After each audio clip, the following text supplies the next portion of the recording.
Hey everyone, so quick little update. We just got word from the doctor that we are going to go home today. We have to get blood from, we have to get blood to hematology to check his enoxaparin levels because they took it yesterday and there just wasn't quite enough to do the test. So they're gonna do that at 1 o'clock and then we'll head home because they just tell us whether we need to up or lower the dose ourselves. And yeah, basically Xavier did 24 hours no oxygen, which was, he made it seem easy peasy. He basically sat it in the high 70s, 80s, and then sometimes the 90s during the night, which is fantastic. And he slept a good portion of the night. Basically, I held him from 9 until 1:30, and he slept in between there. We just did tube feeds for him, so we didn't wake him up because, you know, he needs to sleep. He's tired. Obviously, if he's not waking up, he's exhausted because he'll wake up when he's hungry.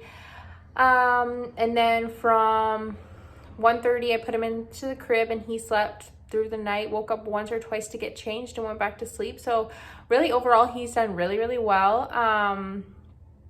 We are going to keep the NG tube in before we, when we come home, just in case. You know, if he's still sleeping through the night, he still needs to eat. So we'll kind of go from there and then we'll work our way back. He did a full bottle this morning, which was fantastic. So he's 100 mLs, down a little bit from what he was, but we're on a different formula now. So it's higher concentration, so it doesn't need as much. So yeah, he's doing super, super well. So by 1 o'clock, once they do the test that they need to do, hopefully we get out of hospital and we can get home in good time and finally have a real meal, and kind of just get back into our own routine because being in the hospital sucks for him. There's other kids. Where we are now, it's really quiet. It's a long-term care facility, basically. So the kids are a little bit either have breathing tubes, pieces of stuff in their throat. I don't know what that's called, sorry. So it's like they're there for the long run. We were put there because he has no spleen. He needs to be somewhere away from everyone else. So, and with the heart, he can't be around other sick kids. So he has to be in the long-term care.